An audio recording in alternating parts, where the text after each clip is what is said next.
जय राम। स्वागत है आप सभी का आपके अपने चैनल आपके अपने परिवार पे। तो जैसा कि आप सभी जानते हैं, कल निर्जला एकादशी तिथि है और 21 जून पड़ रहा है। कल रविवार की शाम 4:21 से एकादशी की तिथि प्रारंभ होती है और समापन इसका 21 जून सोमवार को दोपहर 1:31 पर होती है। आखिर क्या है ये व्रत और क्या है इसका महत्व, क्यों किया जाता है ये व्रत और क्या लाभ होते हैं इस व्रत को करने से। वीडियो को शुरू करने से पहले मैं आप सभी भक्तों से यही आग्रह करना चाहूँगा कि आप लोग इस व्रत को ज़रूर करें, जिससे कि आप लोगों की मनोकामना पूर्ण हो और भगवान विष्णु आपके परिवार पे अपनी अपार कृपा करें। चलिए वीडियो शुरू करते हैं। निर्जला एकादशी को सभी एकादशी तिथियों में श्रेष्ठ माना जाता है।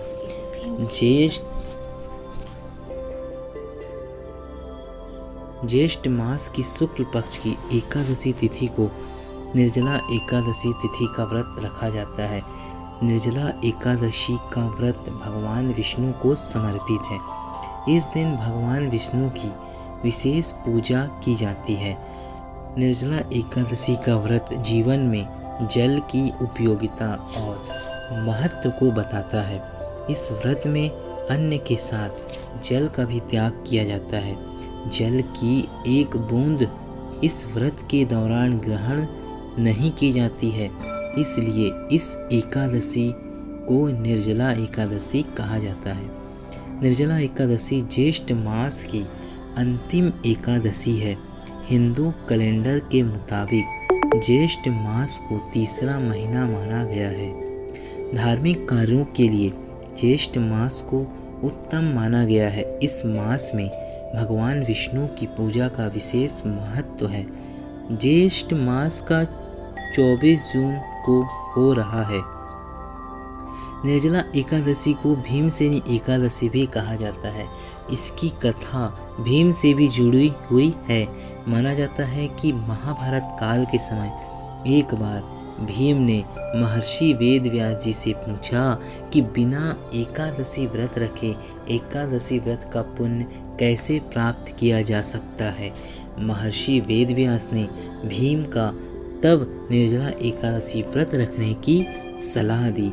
व्यास जी ने इस व्रत की विधि भीम को बताई और कहा कि इस व्रत के दौरान अन्न और जल का पूरी तरह से त्याग किया जाता है। इसके साथ ही एकादशी का व्रत पारण द्वादशी की तिथि में नियम पूर्वक करना चाहिए। ऐसा करने से सभी एकादशी व्रतों का फल प्राप्त होता है। व्यास जी के कहने पर भीम ने निर्जला एकादशी का व्रत विधि पूर्व पूर्ण किया और सभी प्रकार के पापों से मुक्त हो गया। निर्जला एकादशी व्रत के दिन आपको क्या दान करना है। इस दिन आपको किसी गरीब या निर्धन व्यक्ति को जल, अन्न, वस्त्र या जूते, छाते आदि का दान करें। वैसे तो निर्जला एकादशी पर निर्जल व्रत रखने का महत्व है, लेकिन अगर आप स्वस्थ नहीं हैं तो नींबू पानी और फल ग्रहण करके भी आप व्रत रख सकते हैं। इस दिन आपको भगवान विष्णु की पूजा अर्चना करनी है। इस व्रत से आपकी मनोकामनाएं पूरी होंगी, यश, वैभव और सुख मिलता है और ग्रह दोष शांत होता है। हिंदू धर्म में निर्जला एकादशी का विशेष महत्व है। इस साल 21 जून मतलब सोमवार के दिन यह व्रत पड़ रहा है। एकादशी के दिन आपको भगवान विष्णु की पूजा अर्चना करनी है और हर साल एकादशी की तिथियां आती हैं, लेकिन ये सबसे ज़्यादा महत्वपूर्ण है क्योंकि निर्जला एकादशी को भीम एकादशी कहा जाता है। एकादशी पूजा की सामग्री जो लगती है मैं आपको बता देता हूँ। श्री विष्णु जी का चित्र, मूर्ति, पुष्प, नारियल, सुपारी, लौंग, धूप, दीप, घी, पंचामृत, अक्षत, तुलसी दल, चंदन और मिष्ठान आदि। एकादशी की विधि क्या है पूजा की।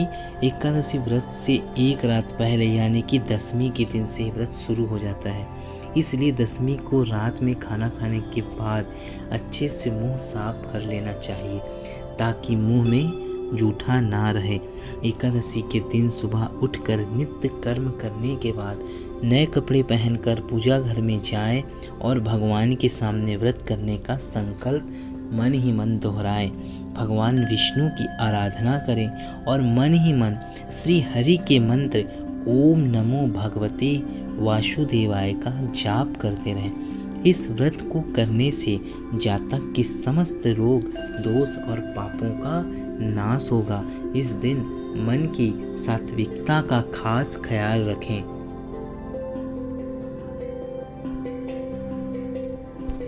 आशा करते हैं आपको यह वीडियो अच्छा लगा होगा और कल आप अपनी मनोकामना पूर्ति के लिए ये व्रत रखेंगे।